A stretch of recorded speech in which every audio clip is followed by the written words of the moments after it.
kami dari kelompok 9 mata kuliah perkembangan peserta didik. Jadi adapun kami di sini akan memperkenalkan diri. Saya Jopanangga Abraham Panjaitan. Ini teman saya Resti Nata Jelita Dia dan teman saya satu lagi Syarfi Yusuf Sihite. Iya. Nah, jadi kami di sini akan mewawancara Bapak. Kami sudah mempersiapkan 5 pertanyaan. Oh ya, silakan. Jadi langsung saja saya mulai Pak ya. Ya. Pertanyaan pertama itu, menurut Bapak apa saja sih tugas-tugas perkembangan setiap individu itu? Oh ya, nah, saya belum mengenalkan diri ya. Oh iya. Saya Iin Sahri. Saya wakil kepala sekolah di SMP Negeri 35 Medan. Bidang saya ajar memang bahasa Inggris. Kemudian saya di sini juga dapat tugas tambahan sebagai wakil kepala sekolah bidang kurikulumnya. Coba diulang pertanyaannya itu. Oke, baik Pak. Apa saja sih tugas-tugas perkembangan setiap individu itu? Oke. Ya, kalau tugas-tugas, terutama tugas pembelajaran Iya. ya. Nah, kalau dalam tugas pembelajaran ya, tugas-tugas pembelajaran yang diberikan kepada individu, maksud individunya kepada anak-anak atau kepada guru? Kepada anak-anak. Kepada anak-anak. Ya, kalau laporan daripada guru-guru, ya sesuai dengan kondisinya sekarang itu ya tugasnya itu ya mereka harus lakukan juga kepada anak-anak individunya. Itu memang langsung secara online biasanya.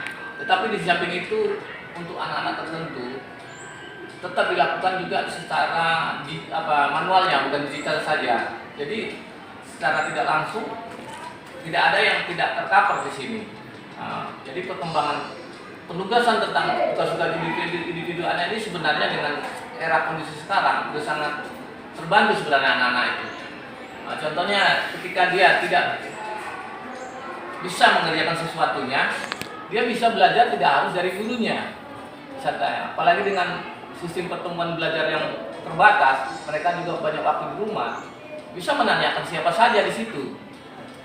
Jadi saya lihat pada guru-guru kita di sini juga mereka harus memberikan suatu pertanyaan jangan sifatnya tertutup atau bersifat objektif, tapi harus terbuka sehingga anak-anak itu bisa berliterasi sehingga mengungkapkan suatu jawaban yang sifatnya setiap individu harus berbeda biasanya itu. Harus berbeda karena seni seorang anak-anak itu dalam menjawab sesuatunya itu kalau dia mempunyai pengetahuannya cerdas, dia akan mau serupa dengan kawannya. Maka pertanyaan dulu, Pak catat contohnya matematika sederhana. Berapakah 2 tambah 2? Pasti satu anak satu kelas jawabnya atau satu sekolah satu unit itu jawabnya 4 gitu dia. Iya kan? Karena sudah dikunci jawabannya 2 tambah 2, tapi pertanyaan harus kita rubah. Berapakah yang menghasilkan 4? Kalau saya jawab, saya sederhana lah, nggak tahu. 1000 Pak. Dikurang berapa? 996. Wah, tinggi kali datang itu. Saya Pak 5 kurang 1 Pak. Sederhana sekali. Aku mau tinggi lagi, buatnya 1 juta Pak. Itu yang kami inginkan dari anak. Jadi penerapan penugasan pada anak sehat dengan kondisi sekarang sangat dibantu. Hanya saja tergantung kepada tingkat kemauan anak-anak itu sendiri dalam menyelesaikan tugas-tugas itu. Maka dalam hal ini guru juga harus mengerti kondisi anak-anak. Jangan memberikan suatu tugas terlalu banyak. Sedikit tapi bisa terlaksana, dan saya lihat perkembangannya. Saya lihat perkembangannya lebih bagus daripada secara tatap muka menurut saya, karena mereka banyak luang waktu dan cara mengirimkannya ya tidak langsung harus tatap muka, bisa juga menggunakan WA-nya juga boleh, ya kan, atau videonya juga boleh. Tapi bagi pihak sekolah kami selalu menginginkan harus ada bukti yang bisa tersimpan langsung, yaitu cetak print ataupun tulis tangan. Karena kalau pakai WA penuh dikit langsung buang dia kan. Kita nggak mau penuh sekali kan. Ya bayangkanlah satu guru 30 orang. Itu akan banyak. Jadi hal-hal itu saya lihat perkembangannya semakin lama semakin bagus. Karena sifatnya lebih terbuka itu dan anak-anak tidak tertekan dia dalam menjawabnya. Dan mereka mengerjakannya dalam kondisi yang betul-betul dalam alam merdeka belajar. Ya. Sesuai dengan Kemendikbud ya? Kami punya alam merdeka belajar. Kalau kampus merdeka belajar, kami nggak punya sekolah merdeka, belum. Tapi kami kondisikan kepada alam merdeka belajarnya itu.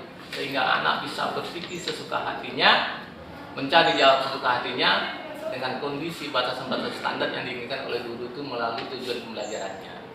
Nah, itulah dia perkembangan individu anak-anak kita. Saya lihat semakin lama semakin bagus dia. Kuncinya adalah rasa merdeka belajarnya sudah mulai mereka rasakan lah. Karena bisa menanyakan mama, ibu, pak guru, les ini tanya. Tidak kita salahkan, menurut saya tidak bisa salahkan. Karena anak-anak kita harus pandai. Ya, ATM ya, iya kan? Amati, teliti, coba modifikasi dengan jawaban sendiri. Itu pekerjaan anak-anak sekarang. Itu bisa lihat melalui internet semua. Tidak harus sumber dari gurunya atau dari buku tertentu. Bisa dari tempat-tempat lain. Oke, itu kira-kira. Oke Pak, terima kasih. Lanjut ke pertanyaan kedua Pak. Faktor-faktor apa saja yang menurut Bapak itu yang mempengaruhi tugas-tugas perkembangan individu tadi Pak? Faktor-faktor. Nah, pertanyaan lebih spesifik, faktornya ke pihak lebih mendukung atau Lebih menghambat? mendukung ya? Oh, lebih mendukung. Ya, saya kembali ke pertanyaan awal tadi itu. Iya. Faktor yang mendukung semakin kita lihat kalau kita bentukkan dalam suatu grafiknya atau apa gejala naik turunnya, fluktuasinya, saya lebih meningkat ya. Karena sudah ada bantuan di situ, ya. Kan dia bisa menanyakan orang tuanya, kawannya yang lebih dekat mungkin dalam kelompok belajarnya. Hanya saja ketika menjawabnya, aku harus beda denganmu, tapi tujuannya sama. Itu dia. Kemudian lebih praktis lagi katanya, kata anak, pakai bahu belajar Pak boleh? Ya kenapa tidak boleh? Itu ada boleh dilihat. Dan, nah di situ guru-guru juga harus memahami. Jangan nyontek, jangan katakan itu lagi.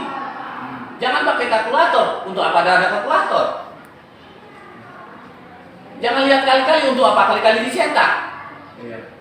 Kan pertanyaan guru menjadi masalah kan gitu. Nah jadi lihat perkembangannya harus bagus. Jadi faktor penghambatnya saya rasa juga semakin tidak ada menurut saya. Kalau dulu boleh lah, kalau guru nggak jelaskan nggak bisa dia menjawab, berarti penghambat. Ini kalau masuk pun guru masalah pertanyaan jelas mengarah tujuannya kita kemari pertanyaan seperti ini saya rasa anak-anak pun juga bisa melihat penjawabnya ataupun dari pada narasumber yang lain atau sumber-sumber pembelajaran yang lain. Mulai dari yang bentuknya printer kan, printingan, ya dari dunia media digital mulai TV, internet dan seterusnya ada semua. Sampai narasumber yang lain tuh, wah, itu ya nggak bisa pungkiri ya, perkembangannya dan menghambat saya rasa bisa katakan lebih kecil sekali kalau kita katakan penghambat katanya teknologi itu saya rasa itu faktor orang-orang yang mengatakan bahwa adanya internet penghambat orang belajar saya rasa juga justru itu yang menguatkan belajar. Ya betul. Maka kalau kami sudah memikirkan teknisnya pertemuan awal itu kasih judul pelajaran semua. Mana yang nggak ngerti itu tanyakan. Lupa kami nggak belajar, siapa bilang belajar sendiri bisa. Itu pola pikir itu harus kita buka kepada anak-anak kita supaya mereka bisa melihat perkembangan informasi itu dari luar semakin kuat, semakin banyak dan variatifnya. Ya, walaupun sifatnya katanya berita bohong gini, setidaknya yang mengisi situ itu kalau untuk pembelajaran itu setahap skripsi ataupun artikel orang dunia pendidikan itu sudah mengisinya di situ dia. Bukan sembarangan orang yang tukang orang kerjaan rumah biasa mengisi sembarangan kalau untuk pembelajaran. Kecuali konten-konten yang lain itu ya. Kalau pembelajaran saya rasa masih terunggul lah. Ya masih bisa katakan referensi yang bisa kita pakai dan bisa bertanggung jawabkan. Ya itu kira-kira. Oke. Yang selanjutnya Pak dari yang Bapak amati. Nah, perkembangan belajar peserta didik di sekolah ini itu gimana sih Pak perkembangan dia belajarnya? Ya, kalau kita lihat tahap awal dulu waktu munculnya new normal itu adanya pandemi itu teknik belajarnya memang anak-anak itu karena sudah terbiasa kalau tidak ada guru nggak belajar gitu dia. Itulah rasa ketergantungan kita. Nah, tetapi sesuai dengan kondisi perkembangan sekarang ataupun dengan situasi pandemi ini lagi saya katakan, maka kebutuhan anak itu mulai harus kita pikirkan. Dalam arti ya kita harus memfasilitasi anak dengan pembelajaran sistem metodologi atau blended learning dia. Jadi itu pertemuan yang paling tren sekarang itu adalah sistem secara offline dan online yang menggunakan internet ya. Jadi perkembangan anak belajar itu ya saya rasa ya, semakin lama semakin bagus sebenarnya. Ya semakin bagus dia. Ya, bagus karena arahnya tidak sekali siswanya dipadukan kita hanya memberikan materi-materi umum saja. Ya, sehingga anak bisa mengembangkan. Ya kita katakan Pak levelnya kan terlalu rendah kalau di sini masih seperti itu. Justru itulah kita harus melihat seorang guru. Mana-mana level mana yang bisa kita arahkan anak-anak kita. Nah, itu saja dulu. Oke. Dua pertanyaan lagi Pak. Ya, silakan. Apakah di sekolah ini itu ada kegiatan untuk mengembangkan kepribadian siswa? Oh, kita memang secara pasti itu tidak ada. Tetapi secara guru permata pelajaran itu ada dia. Cuma kami belum punya patternnya atau belum punya rumusannya atau belum formulanya gitu. Itu tergantung kepada guru masing-masing karena guru itu membawa sikap dan tingkah lakunya bagaimana seorang pendidik yang baik mereka sudah punya semua. Hanya saja mereka kalau bisa sampai setahap jadikan suatu dilakukan sudah dilakukan berulang mereka nanti jadi kebiasaan. Contoh kalau belajar kita apa sederhana nggak perlu misalnya berdoa dulu ya seperti itu lagi. Memang udah dilakukan guru itu. Jadi kebiasaan mereka sudah melakukan perkembangan pribadi untuk mengarah spiritual itu sudah kebiasaan memberikan salam dan seterusnya itu sudah ada. Nah memang ada suatu program di sini kami yang punya icon yang kami pegang adalah 3S itu. 3S itu yaitu senyum itu merupakan yang paling gampang sekali. Kemudian coba sapa pagi Pak, sore Pak, mana kawan-kawan ya. Terus yang berikutnya adalah tidak lakulah secara sopan. Ya senyum sapa dan sopan itu ya itulah sederhana tapi kalau kita praktekkan itu merupakan pengembangan kepribadian yang ditanamkan di sini dan itu merupakan icon kami. Hanya saja itu sekitar 3 atau 4 tahun yang lalu lugu-lugunya itu muncul semua memang dibuat oleh anak-anak sama sekolah. Budayakan di sini ya tidak kalau untuk produk lama tapi itu saya rasa harus dipertahankan saya rasa. Oke itu saja kira-kira. Ya, pertanyaan terakhir ya Pak. Ya silakan. Menurut Bapak, apakah setiap individu sekolah ini mampu melaksanakan tugas-tugas ini yang telah sampaikan tadi? Seperti contohnya mengerjakan PR, mengerjakan tepat waktu, dan berpartisipasi dalam contoh kecil itu piket kelas gitu Pak. Ya itu benar sekali. Dan penguatan di situ memang agak kendur dia. Tapi kalau soal pekerjaan tiket itu wawancaranya kalau dulu mungkin kami harus tetap dulu. Bukan anak-anak, belum mengerjakan sebelum ini. Tetapi dengan ada teknologi sekarang itu seharusnya dan sewajarnya standarnya sudah tidak ada lagi masalah mengerjakan atau tidak. Iya.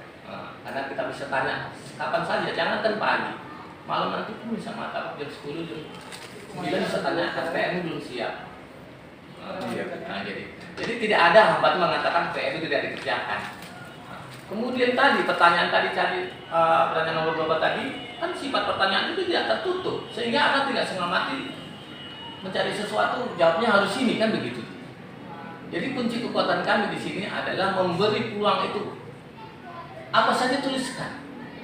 Ini loh ujian kita mana Pak soal tidak ada. Atas lembar tidak ada ABCD-nya. Tuliskan yang kau buat tadi malam di rumah. Siapa nggak bisa mengerjakan itu? Terjadwal jam 7 sampai jam 9 ngapain dah? Pasti kita tahu. Saya nonton TV, ya kan? Saya nonton sinetron ini, saya mengerjakan kayak ini dulu. Selesai. Jadi begitu dia. Jadi kita katakan tidak mengerjakan PR saya rasa ya. Kembali kepada bagaimana guru itu meramu model pertanyaan kembali. Yang kita inginkan anak-anak mampu dia melakukan literasi tertentu meneruskan sesuatu di situ. Karena itu yang diinginkan. Bukan paksaan jawaban apa yang kami minta. Tapi apa yang bisa dilakukan, apa yang bisa dibuatnya dengan pengetahuan yang dia miliki. Ya kan? Iya. What they know, what to do know, itu lagi. Apa yang mereka tahu dan apa yang mereka dengan pengetahuan yang miliki. Itu saja kuncinya. Ya, Pak. Terima kasih Pak. Udah 5 pertanyaan sudah kami ajukan dan jawaban-jawabannya juga sudah bisa kami terima. Terima kasih untuk itu Pak. Jadi sekali lagi kami mengucapkan terima kasih atas kesediaan Bapak untuk menjawab beberapa pertanyaan kami dan rangka pemenuhan tugas perkembangan peserta didik. Terima kasih ya Pak ya. Oke, terima kasih.